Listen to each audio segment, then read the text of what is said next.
ఎన్నికల హామీలను కూటమి ప్రభుత్వం నెరవేర్చుతోందని రాజమహేంద్రవరం రూరల్ శాసనసభ్యులు గోరంట్ల బుచ్చయ్య చౌదరి అన్నారు. కోట్లాది రూపాయలతో అనేక రోడ్లు, డ్రైనేజీలు పూర్తి చేశామని, అలాగే మరికొన్ని పనులు వేగంగా జరుగుతున్నాయని తెలిపారు. రాష్ట్రంలో సంక్షేమ కార్యక్రమాలు అమలు చేస్తూనే అభివృద్ధిలో కూడా ముందుకు వెళ్తున్నామని రాజమండ్రి రూరల్ ఎమ్మెల్యే గోరంట్ల బుచ్చయ్య చౌదరి అన్నారు. మీడియా ప్రతినిధుల సమావేశంలో మాట్లాడుతూ ఆగస్టు నెలలో మహిళలకు ఉచిత బస్సు ప్రయాణం అమలు చేయబోతున్నామని అన్నారు. వైసీపీ నాయకులు ఆటో కార్మికులను రెచ్చగొట్టేలా వ్యాఖ్యలు చేయడం సరికాదన్నారు. గత ప్రభుత్వంలో మద్యం కుంభకోణంలో కోట్ల రూపాయలు చేతులు మారాయని అన్నారు. అన్ని చట్ట ప్రకారమే, రాజ్యాంగం ప్రకారమే విచారణ జరుగుతున్నాయని అన్నారు. ప్రజాధనం దోపిడీలకు పాల్పడి వారిపై విచారణ చేయకుండా వదిలేయాలా అని ఆగ్రహం వ్యక్తం చేశారు. గత ప్రభుత్వంలో దుర్మార్గ పాలన సాగించారని ధ్వజమెత్తారు. రాజ్యాంగేతర శక్తులుగా చెలరేగిపోయారని మండిపడ్డారు.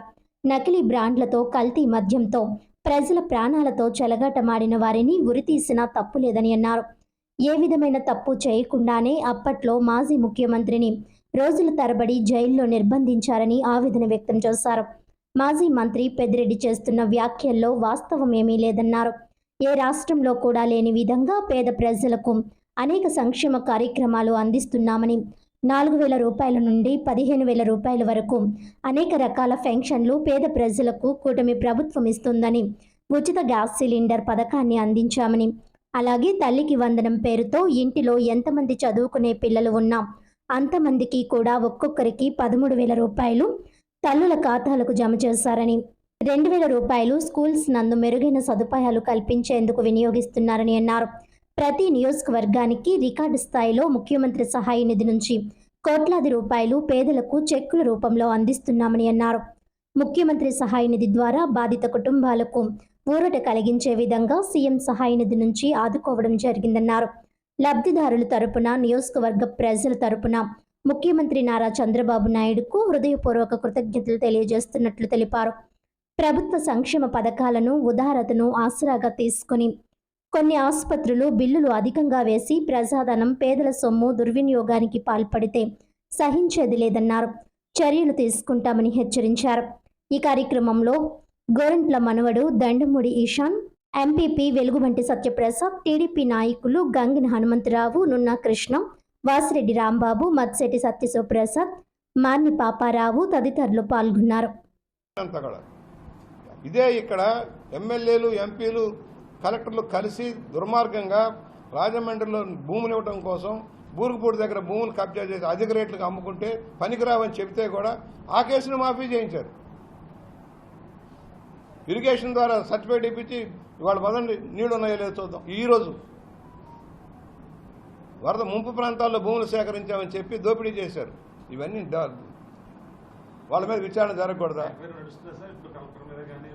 వస్తుంది, మళ్ళా తిరగదాడుతాం. ఎందుకంటే అది హైకోర్టు కూడా తప్పుడు నివేదిక ఇప్పించారు. ఇరిగేషన్ ద్వారా ముంపు ప్రాంతం కాదన్నారు. మేము అడుగుతున్నాం ఇవాళ. ఎందుకంటే అధికారంలో ఉన్నారు కనుక అధికారులను భయపెట్టి, ప్రలోభపెట్టి తప్పుడు రిపోర్ట్లు ఇప్పించారు. ఇవాళ కొన్న భూములన్నీ ఏమైపోయినాయి? రాజమండ్రి సిటీ రూరల్కి అన్యాయం జరిగిపోయింది. పనికిరాని కాగితం 4 గీసుకోవడానికి పనికిరాట్లా. సెంటు భూమి అన్నారు, కనీసం రహదారులు లేవు. 30-40 కిలోమీటర్ల దూరంలో పెట్టారు. 20 లక్షలు ఖరీదు చేసి 40 లక్షలకు కొన్నారు. ఆ 20 లక్షలు ఎవరు తిన్నారు? పోయి ఆ భూములన్నా లెవెల్ చేసి కాస్త రోడ్లు వేసి ఏమైనా నివాసయోగ్యం చేశారా? ఈరోజున ఆఖరికి టిడ్కో ఇళ్ల మీద అప్పు తీసుకొని తినిపోయారు.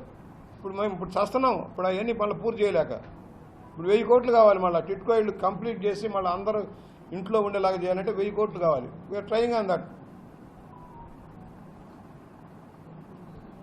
ఎవరికి న్యాయం జరిగిందండి ఈ రాష్ట్రంలో? ఆయన చుట్టూ ఉన్న కోటరీకి న్యాయం జరిగింది, ప్రజలకు న్యాయం జరగల. వాళ్ళు ఇస్తున్నాం ఒక్కొక్కటి కోటికి బస్సులు వస్తున్నాయంటే ఆటో వాళ్ళని రెచ్చగొడదామంటారు. ఒక నిర్దిష్ట లక్ష్యంలో మేము మహిళలకి ఫ్రీ బస్ సౌకర్యం కల్పిస్తాము. అంత మాత్రాన ఆటోలన్నింటికి నష్టం జరగవు. ఆ రూట్లో బస్సులు ఏ రూట్లో నడుస్తాయి, ఆటోలు ఏ రూట్లో నడుస్తాయి అనేది ఒక అంచనా ఉంటుంది.